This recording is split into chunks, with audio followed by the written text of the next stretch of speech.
So I'm at the park.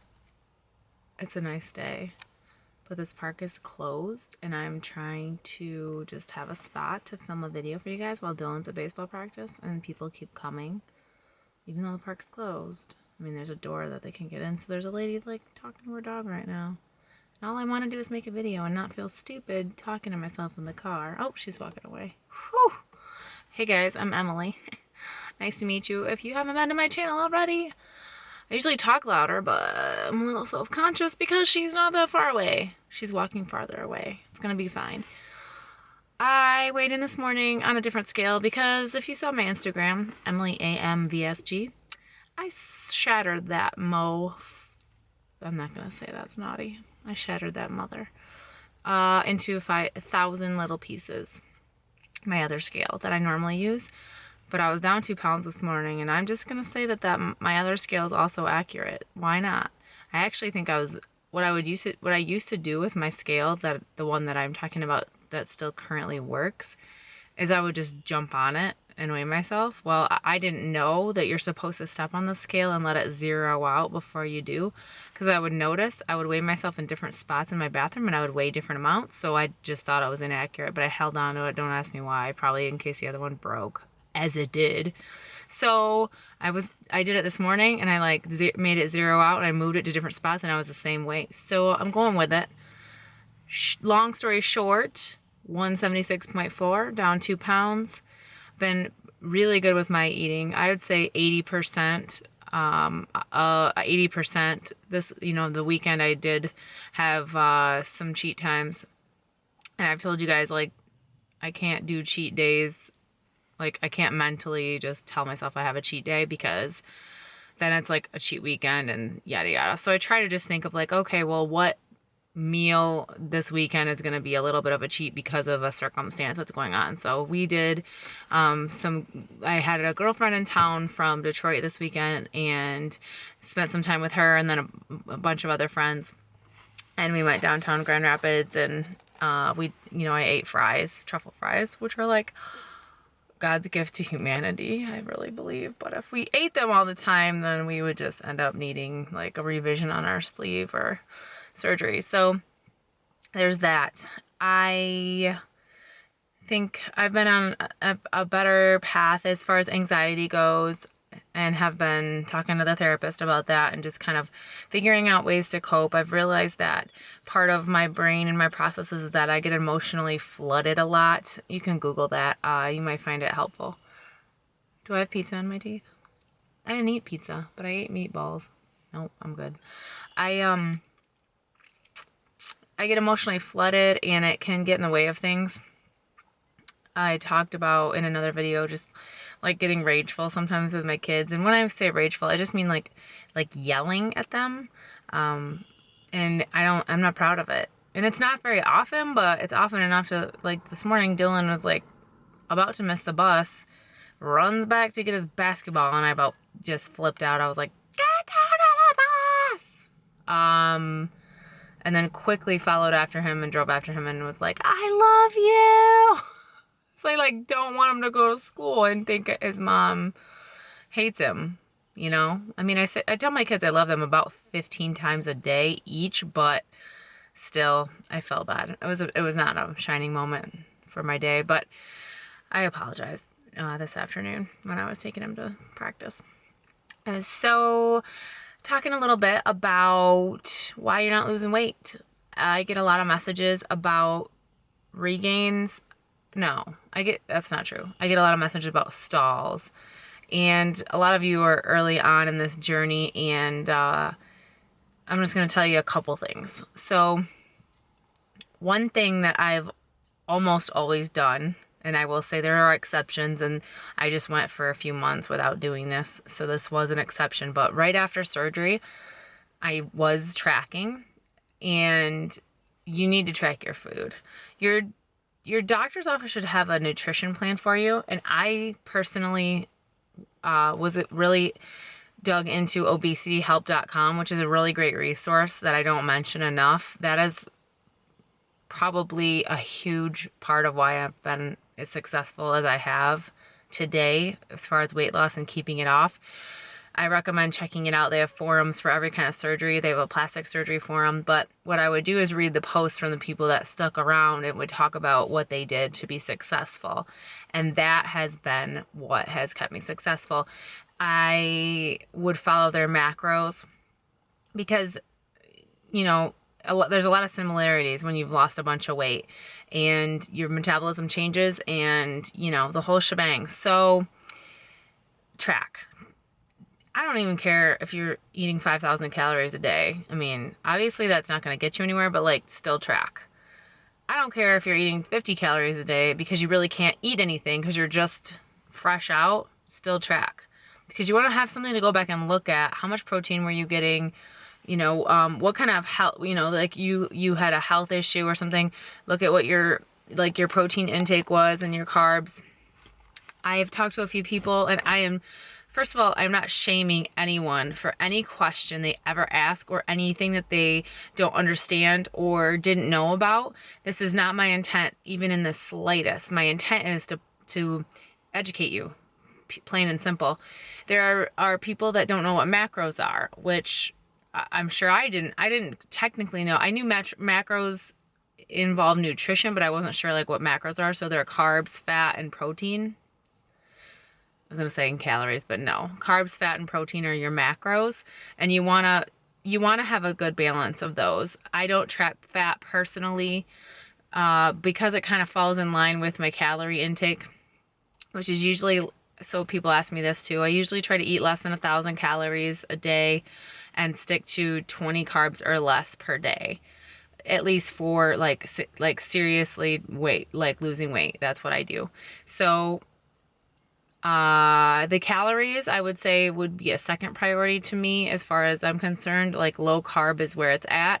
You want to try to keep your calories as low enough, because I found that doing the low carb but having higher calorie count, like I was at like 1,400 for a while, I wasn't losing like I wanted to, so I did have to lower those calories.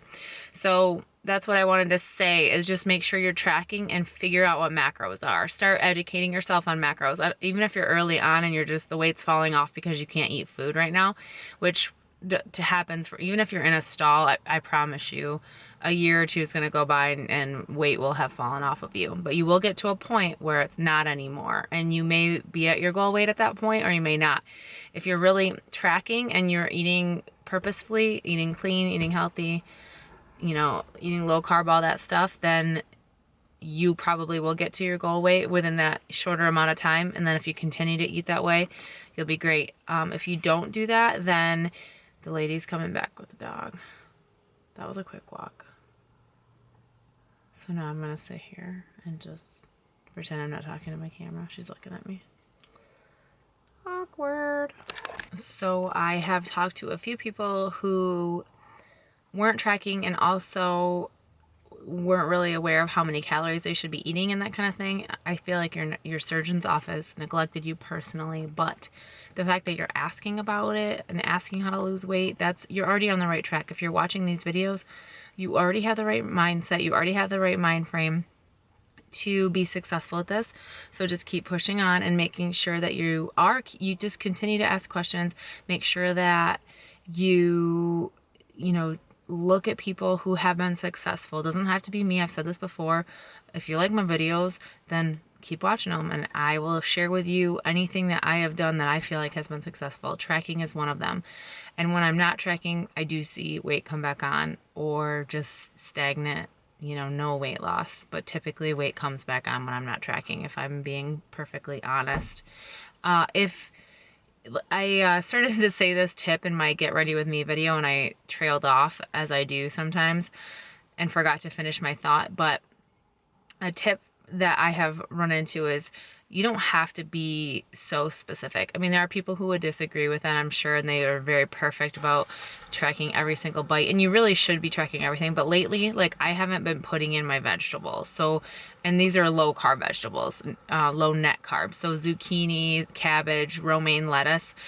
I kind of skip tracking them, and I mentally know I get about like 75 calories a day in those vegetables. Of course, you want to factor in if you put olive oil on them or butter, fats, that kind of thing, sauce.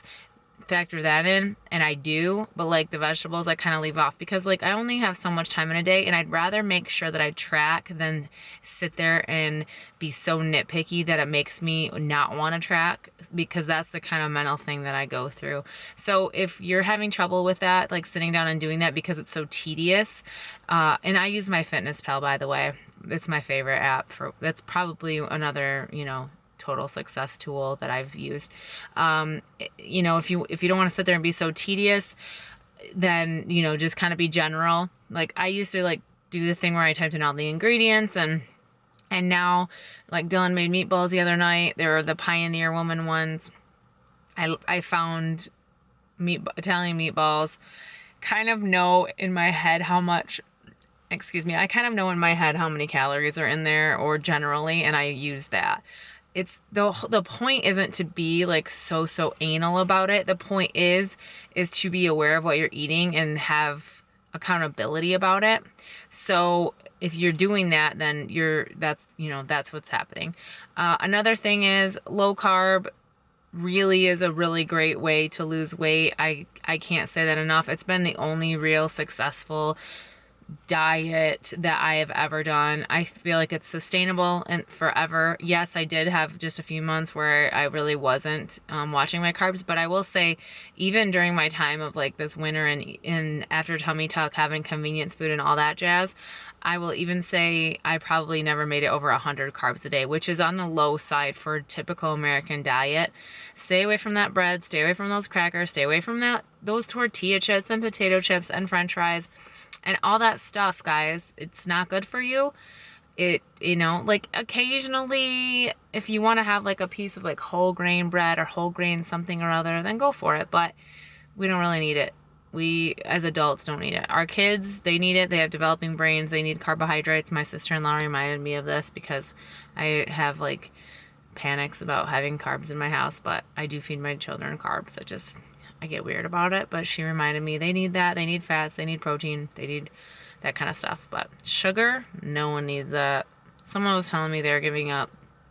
If you drink soda pop that has sugar in it, or you drink beer frequently, if you give those up, I bet you'll have weight fall off without even trying. So those are a couple of reasons why you may not be losing weight, is that you're not tracking, that you don't know what macros are and what you should be eating, and that you are not eating low carb. And I'm not saying everyone has to eat low carb. You can lose weight not eating low carb, but another thing that I see is people eating low fat. And I've talked about this so many times that it's probably ridiculous if you've watched all my videos, but like low fat, it's, in my opinion, it's not sustainable. There's so many studies out there that show that is a bunch of crap, that fat is bad for you. There are, you should have a healthy balance of animal fat and vegetable fat and like nuts and things like that. But in general, fat does not make you fat. So do a little search on that. Does fat make you fat? If you don't believe me. If I can find a link to an article, I'll link it below. But that is what I wanted to tell you guys today. I think it's so awesome that you continue to reach out, and you can DM me on Instagram if you'd like. That, EmilyAMvsg. Come follow me on Snapchat, EmilyAMOfficial. And then subscribe if you like my videos. Please subscribe below the little bell button so you get notifications when I have a video, and so that you can see my face popping up in your feed and just get all excited. I kid. And then like it if you liked it. Hit the thumbs up, because that helps me and it helps my channel and it helps my videos, and I like that. And I love you guys, and I want to be part of your life. So just let me, okay? Let me be part of your life. Just do all the things. I love you guys, and thanks for listening to me ramble on. Hopefully this helps somebody. I will see you in my next video.